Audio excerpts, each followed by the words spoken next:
Welcome to Mom Brain, where we cover topics such as stages of ages, parenting through grief, letting adult kids be adult, pregnancy, stress management, maintaining yourself, sex life after kids, and more. What's your feeling about how much, how common or more common it is that you, as well as your children, have the diagnosis of these different challenging circumstances? I don't know what to, because it's not a sickness. It's not really an illness. And it's been named, but what, maybe I'm stepping off a cliff, but what's your sense about how common these things are now compared to before? And is it just because nobody talked about it, or is it possibly because there's more of it happening? Yeah, so, I've actually been doing a little more research lately on ADHD and anxiety and things, kind of primarily because I'm like, well, I'm writing about these things right now. Like ADHD has been a staple acronym in my life, my whole life, Mhm. my childhood, my own parenting journey. And anxiety is a more recent thing, Mhm. you know, and that is because things are being more and more talked about. ADHD and anxiety both kind of were like this rocket that just soared through society at one point, right? Mhm. Like it was just everyone talked about, everyone had it, both of them. It seemed like everyone has ADHD, who may have a symptom. Everyone has anxiety, everyone, and it's kind of, but for me, specifically, ADHD has been a thing my whole life. So, when it started taking off in the world, it did kind of impact how I navigated parenting in a way of, oh, this child has these symptoms for sure. Let's go to the doctor and discuss this. Um, for my oldest son, it was a quicker process. Mhm. Oh, he's hyper, he has ADHD, right? Like he's not sitting still at school, he has ADHD. For my youngest, who is 15 years younger than my oldest, Mhm. for him it was a more complex process because now you have to get forms from the doctor. Those forms, you take them to school, you have to have two or three different teachers or faculty at the school who observe the child to fill out this paperwork, turn it back into the doctor, and this whole thing, which I like a lot better. Mhm. Um, and now there's more of a mental health component to it. There's more of a lifestyle component to it than with my oldest. It was just kind of, like, yeah, he's got a lot of energy. He has ADHD. Um, and so it's also led to me kind of not really struggling, but doing more research. Is this ADHD or is it something else? Are there environmental factors? Which, with my youngest as well as my oldest, there are trauma factors. Mhm. They both experienced trauma as children, newborn for my youngest son, and it very well plays a factor into an ADHD diagnosis. So there's that exploration into that component. How Mhm. does trauma contribute to an ADHD diagnosis? So my parenting around it has really evolved over the past 15 years. Mhm. I have three children who have been diagnosed and two who have not.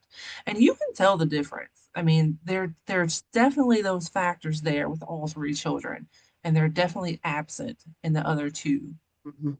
who were not diagnosed with ADHD.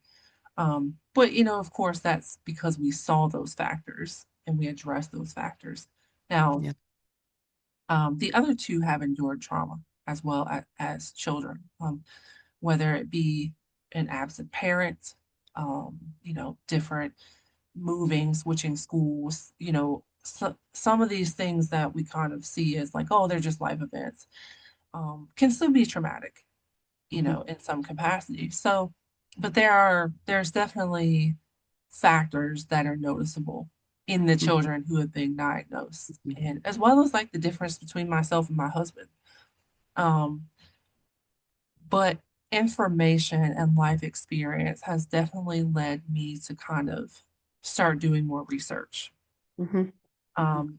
in correlations between certain things and ADHD diagnosis, anxiety diagnosis. And then with anxiety,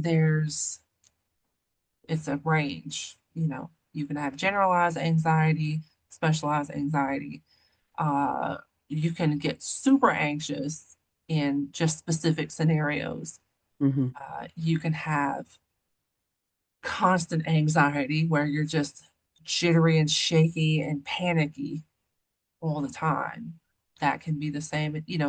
There's a wide kind of range of Mhm. anxiety diagnosis. So there's that as well. In the book, I only discuss generalized anxiety because the person that I worked with that gave me their information and perspective, that's what they were diagnosed with, Mhm. as well as myself. So, so yeah. Hopefully Yeah. that answers your question. Right. Right. No, it's just interesting to hear you speak about it, and even also what prompts someone to choose that direction to write about it. And then also to think in terms of personality, of Mhm. the individual essence of each being, each child that we birth, each Yes, person we bring into the world. And true, children can have the same circumstances and deal with it very differently. absolutely. And I think that also there's a tendency to lump everything. There's a homogenization in our culture right now, and loss of individuality or recognition of that. Like you said, somebody can't sit still, so immediately there's a diagnosis that one size fits all kind of thing, rather than Right. um, looking at the child as an individual and personal behavior, personal characteristics, and how is um, how is that child affected? Like one boy can sit still and read a book in the classroom and another one can't, and maybe it's not a diagnosis. Maybe it's a person, there's a person who'll sit and tinker on computer things as a job, and somebody else has to be out fighting forest fires or Yeah. cutting wood. And just finding Yes. finding ways to not lump everything together, but to really look at the specifics and the individual. Um, like someone as adults, like somebody that's a runner and they have to run every day or walk every day or jog every day, and someone else Right. that's perfectly happy to sit in the couch on the couch in the corner writing with a pencil. Anyway, just yeah, it's interesting to how often do we drug I don't mean that. How often do we give medication to uh, to children and to adults to homogenize behavior, Hmm. Yeah. and Yeah. that how do we find our way with differences? Because maybe the brilliance is that once we understand what's going on, that there's a need for this type of energy and personality. It just doesn't have its place yet. That is very true. That's very true. Partially because, when I was in school, um, I, you know, it's probably going to be surprising for people to hear this, but I talked a lot. Um, but I talked a lot, and I got in trouble for talking so much and things like that. But I was also a very aggressive and violent kid. Hmm. So it wasn't so much just the talking, but throughout life, I've talked a lot. And, look where I am now. So Hmm. it has its benefits, but it also has its appropriate place. You know, Yeah. um, if you're talking a lot in a way that's beneficial or a way that is welcomed, Hmm. on like a platform like this, podcasting or even writing. Um, but a child doesn't really differentiate that, No. you know. And it's one thing that we've worked with my son. I don't care if you talk all you want, but talk at the appropriate times, because Hmm. if your teacher's trying to teach and you're just running your mouth, that's not benefiting anyone. The kids who are Yeah. trying to learn, the teacher who's trying to teach, and yourself, because you're not getting any knowledge if you're just running your mouth and not listening. Hmm. So I think a lot of this stuff is kind of situational too. Just like, Yeah. Yeah. um, are they hyperactive, or are they moving a lot and not sitting still because they're understimulated or overstimulated? Hmm. Um, and sometimes, it can be that the child is bored because they catch on quicker, Hmm. or they don't understand as quickly, and it could be either Yeah. or. Um, in your point to medication, I have tried medication with two of my three. Um, we didn't stick with medication with one, and we've been pretty consistent with medication for one of them. And I can see a difference, a positive. I can see benefits. But I also, their care provider has mentioned to me exploring natural options. And it's something that I am interested in discussing with Hmm. them, um, Hmm. because I've always been reluctant to medication, because I don't believe in just giving kids pills to solve problems, Right. or Right. adults either. But is it a blood pressure issue that we need to kind of gain control of right now, and then work on changing our habits and what we're putting into our body so we can wean off Hmm. blood pressure medication? Or is it, I have a pain and I'm just going to medicate that pain and not look at this? Like, there's Where it different comes for from. Right. adults. Right. It's a little bit different, but we both know that lifestyle factors always go hand in hand with medication. Hmm. Yeah. For the most part. I mean, there's certain things that we can't control that are happening in our own body, but for the most part, lifestyle goes in hand with medication. And so Hmm. it's the same way with kids. Are we looking for a quick fix to make our kids sit down more, Right. or are we using this to aid symptoms while we look into potential trauma, potential environmental factors, and all the things that Hmm. go with the medication? For Yeah. me, it's I I I prefer the latter. I prefer looking at all the other factors that go into this diagnosis and not just medicating. Hmm. Hmm. Yeah.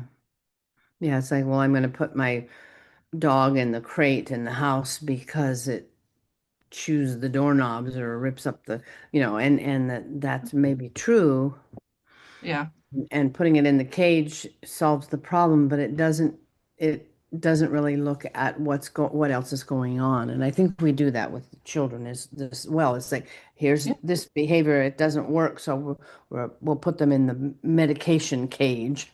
I'm not saying medicine is a cage always, but just like, okay, we'll just take care of that. If I keep you in a in a stupor with some type of a drug, so you're passive and non-functional. Maybe that's what marijuana does sometimes. Um, then I don't have to worry about what's underneath that, because if people have allergies, for instance, that's real intangible. I can't be around cat or a cigarette smoke or whatever. Right. it's the same thing. We can look at and say, well, here's a response from the body because this child doesn't do well with artificial food coloring or with this particular chemical, or even there are Yeah. children who are sensitive to fluorescent lighting because it has a Absolutely. flicker, that it has a vibration. The way that the fluorescent lights worked, they pulsed, or I don't understand all of that, but they vibrated or pulsed, and that for some Yeah. children's Hmm. either the way that they saw the light or the way that they were experiencing it was not was they were allergic to it, let's just say that Yeah. they were affected by it in a way that another child might not have been. That's really So that's it. interesting. Yeah, that's so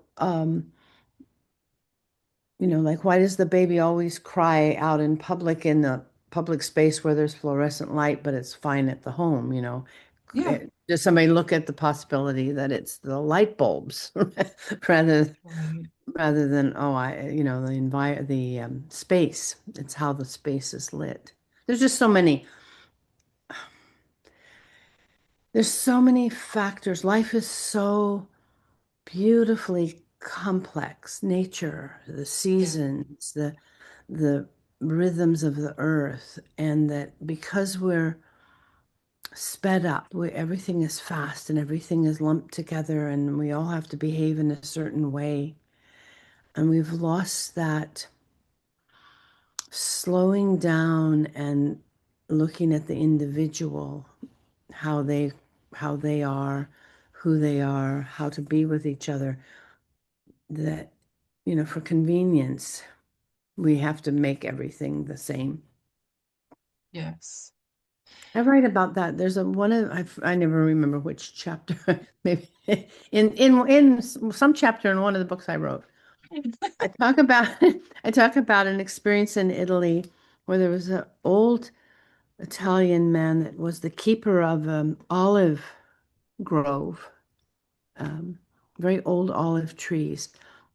And you can only get about a liter of olive oil from the olives on one tree. Mhm. So, oh, he was explaining that they would gather the olives from one tree and they would press the olives and make a bottle, a liter of olive oil. And that you could know by tasting the olive oil, because it wasn't blended and it wasn't mixed all together. You could tell which tree the oil came from based upon the taste, because each tree had its own personality, Hmm. depending on whether it's on the hillside, did it get more sun, was it a slightly different variety? That there's a unique taste to the olives from each tree. Hmm. I know that from my experience, early child experience about cows, that every cow has a different taste to her milk because it's individual, it's personal. Yeah. When you get all the milk and you put it all together, then it's the flavor of the herd. But each cow has how much cream she has, what the milk tastes like. It's affected by what she eats Yeah. also in the field. And so I share that because for convenience and speed and money and all of that, what we get today is everything is always blended together. Yeah. And there's a value in that, and there's value in the uniqueness. And what's missing, and this is the imbalance so often, is that we only are given the opportunity to have everything that's mixed together. What would it be like to be just having olive oil that came from one tree, Yeah. or taste the milk that comes from only one cow, Yeah. and apply that into life and think it's like, oh, okay, we need both, Right. but most of us don't have that. We only have the experience of the one. And I feel this is true with the way our children are handled in the classroom environment, is that all Yes. the kids are expected to go and sit in the same way and listen for the same amount of time and behave a certain way when that's not really life. Right. Yeah. If we just, I think so often what we miss is that we don't pay attention to nature. Yeah. The difference, in the uniqueness of every creature in nature is just the same for us as humans, children, and each other as adults. And I'll share one more experience, and then you can. I lived in the Netherlands for several years and rode my bicycle out to the fields with my daughter one day, and we were having kind of like a picnic lunch. And in the field were a bunch of cows and a bunch of young calves grazing happily, but the calves were nursing, most of them still. There was one calf. It was really interesting to watch. He truly went from cow to cow and tried to nurse. And it was just to watch. It was like an opportunist calf up to each cow, and the female would kind of push it away. No, you're not my baby. I'm not going to let you nurse until it got to its own mother. And then it was you could say, oh, yeah, that's where that calf belongs. But its personality was such, it was trying everything and very playful and jumping around and going to each cow trying to get some milk, and they were not having it. It's like go to your own mother, go home and eat lunch type of thing. And I watched that for a while and thought, there's the personalities of the animals and most of us don't have that opportunity to watch animals or observe something like that. And not all the calves were doing that. And then you think about your children and you could say, oh yeah, my youngest would have been doing that just because he could, just because Right. he'd like to see what kind of a reaction was happening from the cow, Yeah. because that was his personality. And the oldest one never would do something. So Yeah. I think that this is Yeah. also part of the fun of if we live life from the place of participating as well as paying attention. Yes. Yeah. All right. Sounds good. All right. Nice to see you again. You too. Thank you. Bye. Bye-bye. Say what I want you to say. I know, Mom. I know, Mom. Okay, that was good. Thank you. Visit www.philology.net to check out our workbooks, autobiography, receive our weekly wrap-ins, monthly blog emails, and much more.